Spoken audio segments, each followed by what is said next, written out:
নমস্কার। সংগ্রামী যৌথ মঞ্চের পক্ষ থেকে সমস্ত সাংবাদিক সাথীদের এবং রাজ্যের মানুষকে আমরা স্বাগত জানাচ্ছি।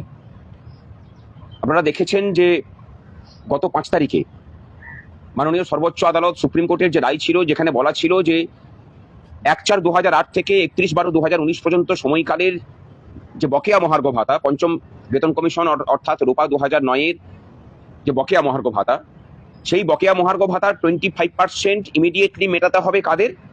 Two the employees of the state of West Bengal. আমরা তারপরে দেখতে পেলাম মুখ্যমন্ত্রী সেটাকে সাবজুডিস বললেন, বলে পরে সেখান থেকে এড়িয়ে যেতে চাইলেন।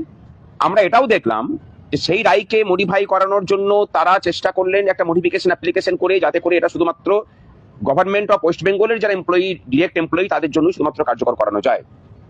তারপরে তারা আবার রিভিউ পিটিশনও করলেন। ধারাবাহিক আন্দোলন হলো। সংগ্রামী যৌথ মঞ্চ প্রথমে নামলেন 8 তারিখে, তারপরে একসাথে দল বেঁধে নামা হলো সংগ্রামী যৌথ মঞ্চ এবং সরকারি কর্মচারী পরিষদের সাথে যৌথভাবে নামলাম আমরা। 26 তারিখে 4 ঘন্টা কলকাতা অবরুদ্ধ থাকলো। 13 তারিখে গোটা রাজ্য জুড়ে সর্বাত্মক ধর্মঘট দেখলো রাজ্যবাসী সমস্ত সরকারি ক্ষেত্রগুলোতে। এই চাপে পড়ে উনি তড়িঘড়ি ঘোষণা করলেন যে সকল স্তরের কর্মচারী তারা হচ্ছেন বকেয়া পাবেন।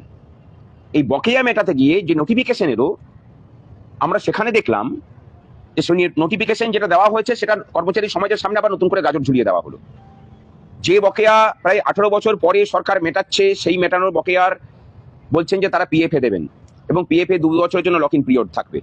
আমরা লড়াইটা লড়ছি যাতে করে এই টাকাটা আসে এবং পশ্চিমবঙ্গের অচল হয়ে পড়া মার্কেটটা কিছুটা হলেও সচল হয়। ব্যবসায়ীদের অবস্থা খারাপ। এই টাকাটা যদি মার্কেটে আসতো তাহলে মার্কেটটা কিছুটা সচল হতো বলে মনে করছি। এবং আমরা দেখলাম যে সুপ্রিম কোর্টের রায়টাকে প্রত্যেক মুহূর্তে সেখানে অবমাননা করাই হয়েছে। তারা আলাদা করে সিদ্ধান্ত নিলেন যে 1/1/2016 থেকে 31/12/2019 পর্যন্ত সময়কালের মধ্যে যে বকেয়া, সেটাকে 2টো কিস্তিতে মেটানো হবে। একটা কিস্তি 31শে মার্চের মধ্যে, আর বাকি কিস্তিটা সেপ্টেম্বরে গিয়ে তারা ঠিক করবেন। আর বাকি বিষয়টার বিষয়ে কোনো রকম কোনো স্বচ্ছতা কিছু নেই। আমরা এই বিষয়ে বলতে চাইছি যেটা পরিষ্কার করে, এবং সেটা ওয়ার্নিংও সরকারের কাছে, যে আপনি যে কাজটা করেছেন পূর্বে সুপ্রিম কোর্টে মডিফিকেশন অ্যাপ্লিকেশন করে এবং রিভিউ পিটিশন করে, তারপরে এই যে নোটিফিকেশন জারি করলেন, এই দুটোই হচ্ছে সম্পূর্ণ পরস্পর বিরোধী। আমরা আপনাকে 1 সপ্তাহের সময় বেঁধে দিলাম।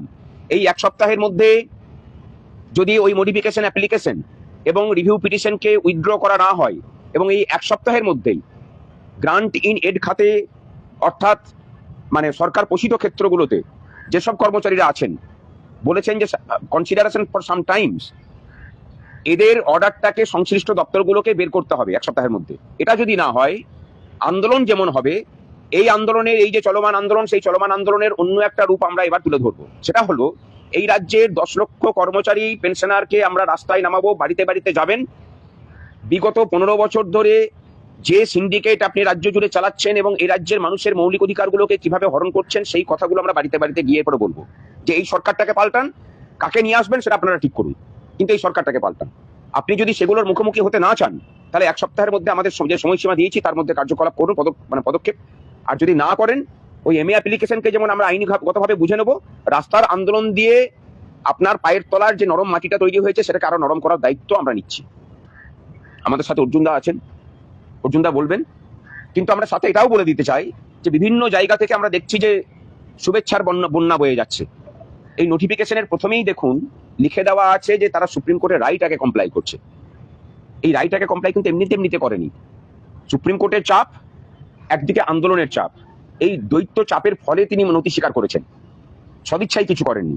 হ্যাঁ, কিছু পান বা না পান, আমরা এটাতেই খুশি যে ওনার অহংকারের যে প্রাসাদ ছিল, সেই প্রাসাদটাকে আমরা কর্মচারীরা ভেঙে চুরমার করে দিতে পেরেছি, মাথাটা নত করতে হয়েছে।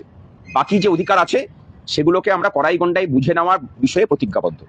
এবং তারই সাথে বর্তমান রূপার যে বকেয়া 40% এবং শূন্য পদগুলোতে নিয়োগ, অস্থায়ী কর্মচারীদের স্থায়ীকরণ, এই যে বিষয়গুলো আমাদের আছে, সেই সমস্ত বিষয় নিয়েও ভবিষ্যতে যে লড়াই, সেই লড়াই আমাদের জারি থাকবে। এবং এই ভোটের মুখে আমরা 1 সপ্তাহের সময়সীমা দিলাম। এই সময়সীমার মধ্যে যদি সদর্থক কার্যকর ভূমিকা তারা যদি গ্রহণ না করেন, তাহলে আমরা আমাদের অ্যাকশন দেখাবো। অবশ্যই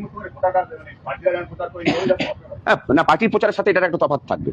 আমাদের প্রচারটার সীমাবদ্ধতা থাকবে এই রাজ্যের প্রাতিষ্ঠানিক যে দুর্নীতি, এই রাজ্যের রাজ্য সরকারের যে কার্যকলাপের ফলে মানুষের মৌলিক অধিকারগুলো কে হরণ করা হয়েছে, আমাদের প্রচারটা তার মধ্যে সীমাবদ্ধ থাকবে। দলীয় রাজনীতির প্রচারের সাথে আমাদের প্রচারটাকে মিলিয়ে ফেলবেন না।